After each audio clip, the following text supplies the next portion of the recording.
The Allard Prize is pleased to carry forward Mr. Allard's long legacy of standing against corruption and human rights abuses with courage, integrity, and transparency.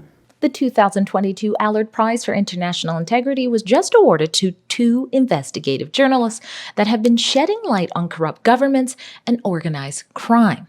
And that, my friends, is exactly why you're hearing about this important award from Rebel News instead of your legacy state-backed media. Drea Humphrey here with Rebel News, and I don't know about you, but I don't want to live in a world where the truth is always hidden, because no journalist in their right mind would ever dare to find it. That's why I'm thankful that even in countries where censorship is fortified by big tech giants, or finding press that's free from political boundaries is next to non-existent because one has to risk their life to pursue it, there are still a handful of brave journalists who count the costs against them and still choose to be the public's messenger anyways. And it's for those courageous journalists, movements, and organizations just like that one of the largest anti-corruption prizes in the world, established right here in Canada, I might add, was birthed 10 years ago. This year, the $100,000 Allard Prize for International Integrity was co-awarded to 2 very worthy investigative journalists, Czech Republic's Pavla Hotzova and Mexico's Ismael Pojores Pereira. The first announced during the virtual Allard Prize ceremony was Pavla. Pavla is a human rights worker turned cross-border investigative journalist who's made her mark for humanity by founding investigative.cz, which exposes layers of corruption in powerful organizations along with their ties to the government. Pavla continues to show extreme courage through her journalism, which she never halted even after her young colleague Jan Kuciak and his fiancée were murdered, whilst he and Pavla were working on a story that would prove cases of fraud and financial crimes involving the Italian mafia and prominent businessmen in Slovakia. We were able to prove that, that there is connection between the most powerful Italian mafia, 'Ndrangheta, and then Prime Minister Robert Fico. Unfortunately, Jano was killed before we finished the story. We finished and published the story. We as a journalist understood that we need to join our forces and finish all the stories Jano started. Otherwise, if we would give up, it would be like really risky position for us, because it would send the message that by killing of a journalist, you can kill the story. They ended up, uncovering basically how, Slovakia as a country was corrupt. The judges were corrupt, the prosecutors were corrupt. The police was the strongest organized crime group. And after we exposed and the police really started to investigate those ties, the system collapsed and the government fell. The next co-recipient of this year's award was Ismael. Ismael is the co-founder and editor-in-chief at Rodose, a weekly newspaper dedicated to covering organized crime in Sinaloa, a Mexican state that is home to one of the largest drug trafficking organizations in the world, the Sinaloa Cartel.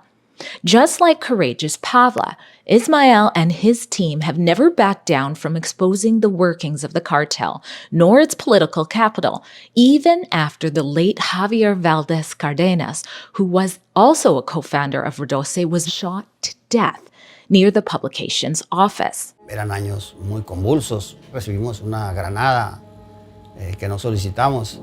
También habíamos recibido, si no amenazas, algunas advertencias. El hecho más lamentable y el más grave es el asesinato de Javier, ocurrido en mayo de 2017. A él lo mataron 3 hombres, llegaron, uno se quedó al volante, lo siguieron, luego le atravesaron el auto, se bajaron 2 hombres armados y lo mataron, ¿no? Ahí lo asesinaron de 12 balazos. Es algo que nos pasó a Río 12, a él, a su familia, a nosotros, como amigos y al periódico, y que nos ha marcado desde entonces, ¿no? Ismael se convirtió en ese momento en periodista activista, porque no nada más era exigir justicia a través de Río 12 y de los medios, empezamos a salir a la calle. Los periodistas estamos sufriendo en México las agresiones del crimen organizado, de gobiernos corruptos, de presidentes municipales, de gobernadores, etcétera, ¿no? Entonces, y además con tal impunidad. Let me know in the comments, are you not grateful that someone somewhere out there in this increasingly authoritative world decided to do something to bless and award freedom-fighting journalists like Pavla and Ismail? If so, I think it's important that we take some time to remember who that someone is. Some of you may not know this, but earlier this year, the world lost an extraordinary truth defender. We lost Peter Andrew Allard.